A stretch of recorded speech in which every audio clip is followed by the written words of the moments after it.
Hello everyone.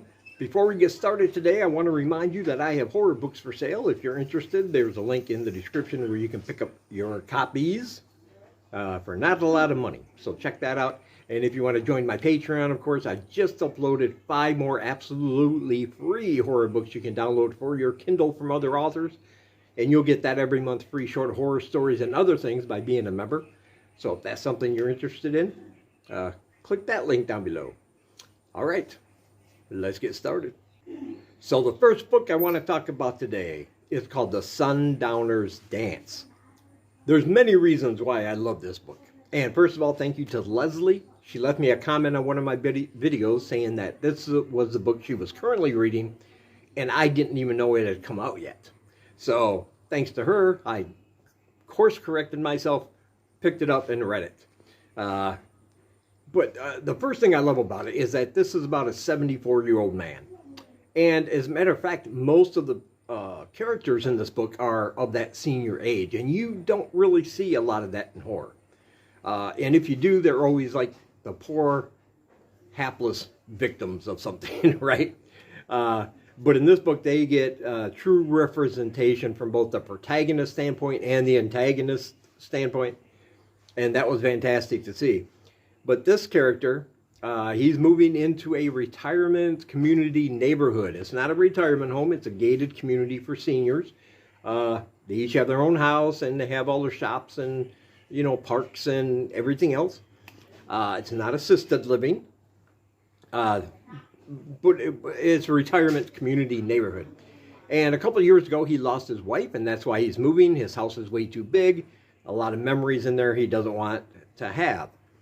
And this was a good deal, too good to pass up. And a lot of people spoke very highly of this community.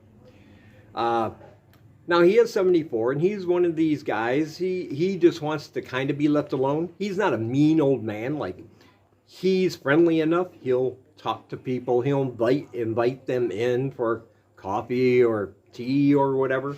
You know, he's not standoffish. But he just wants to be kind of left alone. He doesn't want to get involved in anybody else's life or problems or anything like that.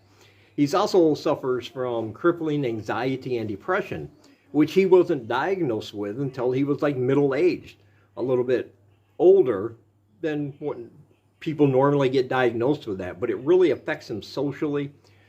He's kind of awkward. He doesn't really know what to say, and his wife did all that for him. So he thinks moving in here will help him because they're all seniors as well, and they probably understand.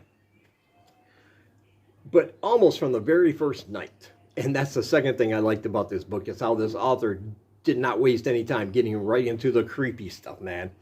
From that very first night, a series of strange things happened. His very first night in his new home. First of all, something on the roof, something heavy. Clip-clapping and scuttling and scurrying across his roof, back and forth, back and forth. Come to find out, this is going to happen every night, and you'll read about that. Also, across the street, one of his neighbors is having a party after midnight. We're going to find out that this is also a nightly occurrence, but this party is like, everybody's invited, but you got all these seniors, and they're over there, they have a DJ. They're playing pop music and old rock songs. Everybody's dancing, everybody's drinking, some people are smoking weed. It's like a frat party almost, you know, and which is very odd for a place filled with older people. But strangest of all is a woman, after this is all done, that stumbles in front of his house that night, and he thinks he witnessed somebody dying because she's having kind of a seizure, and then she just falls to the ground and doesn't move. The head of the association, he comes out, calls a paramedic, some very kind of weird paramedics. They come, inject her with something, pick her up, put her in the back of the ambulance, and he thinks she's dead. She is not dead, and she is going to play a very important part in this book coming up, but he thinks she's dead. And the leader of this community and his community organization seems like a nice enough guy. He seems casual, khaki shorts, Hawaiian shirts, all that good stuff. But there's something we're going to find out about him. It's a very deep, dark secrets, because everybody in this community, they worship a goddess. They call her a goddess. There's a special brew, a concoction that they drink that they claim is like the fountain of youth. It helps keep them young. And now pressure is upon our protagonist to partake in all this, which he doesn't want to do. However, if you refuse to take part and drink the concoction, you will suffer great physical pain, great mental anguish, like to the point where you might not even be able to get out of bed and walk. But if you drink this stuff, it kind of heals you. But what's inside is something not of this world, and it will also change you fundamentally once you get hooked and drink enough of it. And once he realizes he's involved in this, you might call it a cult, but it's something much more supernatural than that, and he doesn't want to partake. He has nowhere to go. He sunk all his money into this house, so he has nobody. So he is kind of stuck there. And that's the other thing I like about this book, is that it all takes place inside this neighborhood.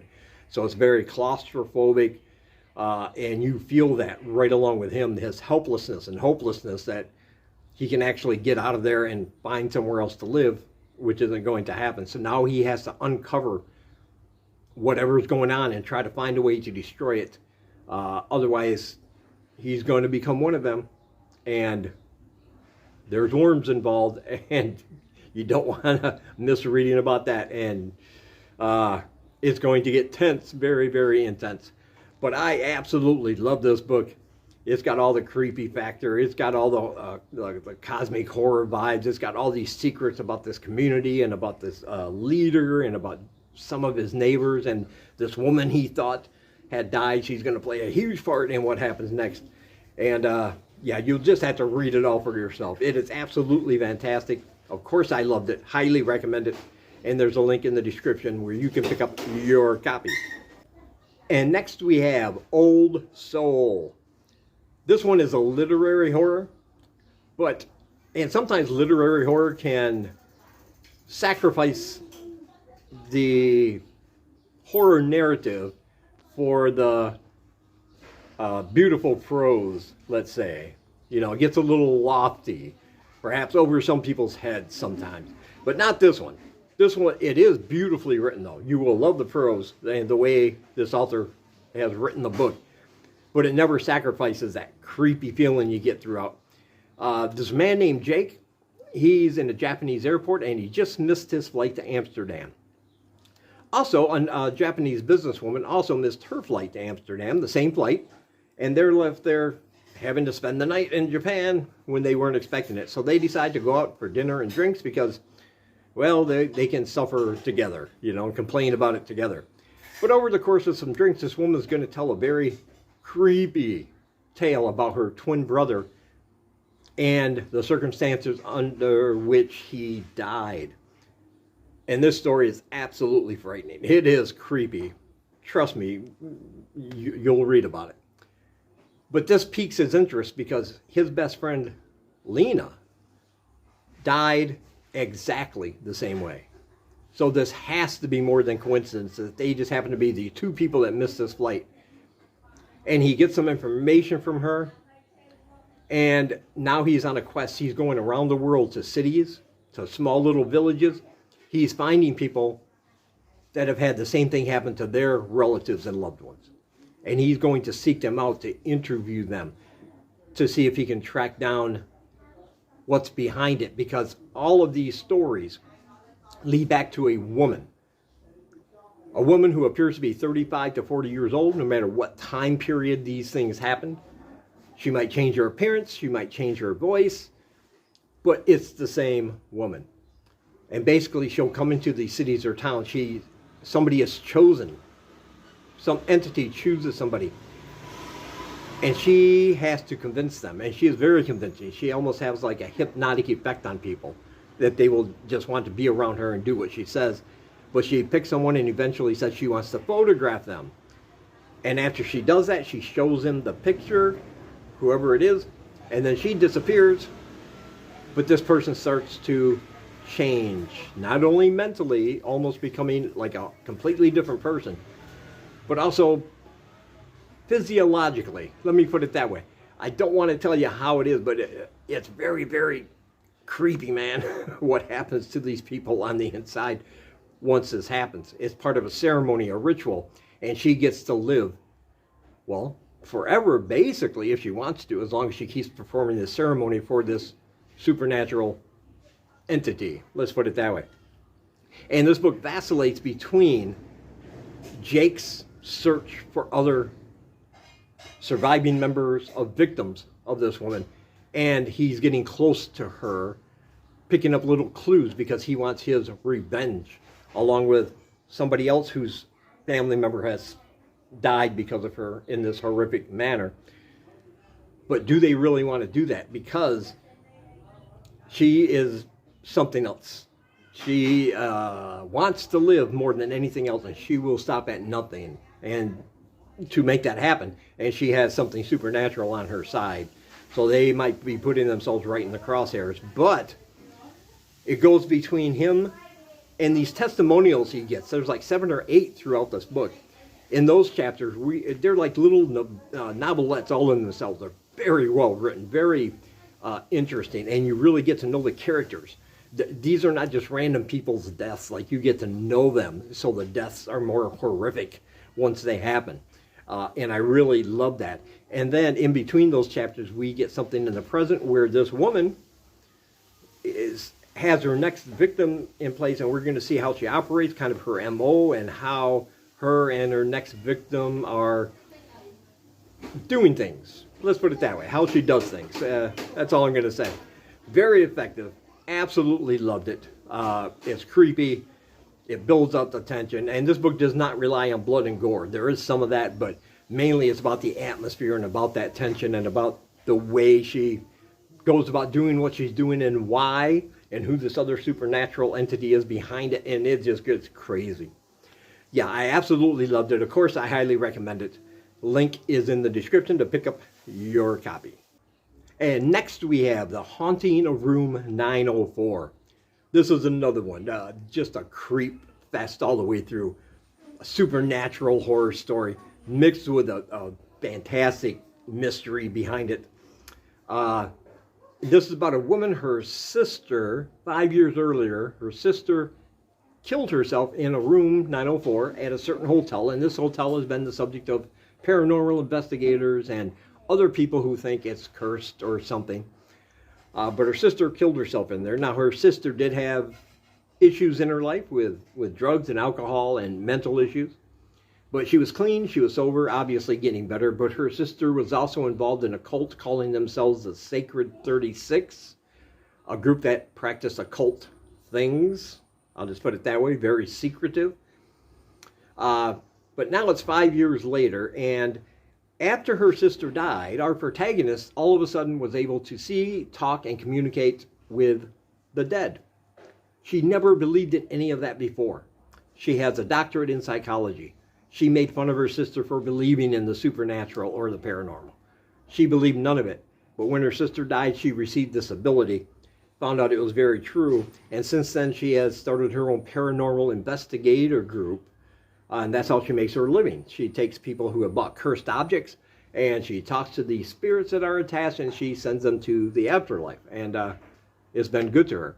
But now 5 years on, after her sister's death,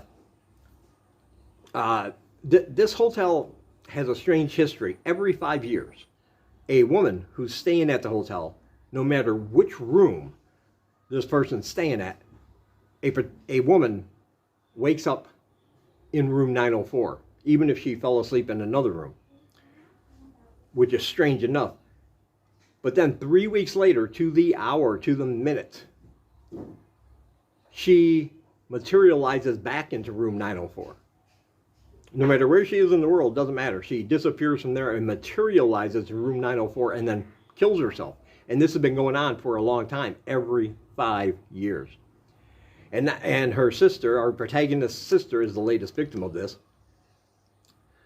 But now her mother, our protagonist's mother, near the anniversary, goes to stay at this hotel, and sure enough, her mother wakes up in room 904. So now she's got 3 weeks to determine exactly what's going on in that room, how it relates to her sister and her mother, how it relates to this cult, because there is a connection there. She's going to have to make friends with some very shady people, including the cult leader, who's not necessarily a bad guy, but he's not he's not necessarily a good guy either. Let me put it that way. She has her best friend helping her. She has a psychotic, narcissistic ex-boyfriend who is going to play a part in this, and you'll have to read about that.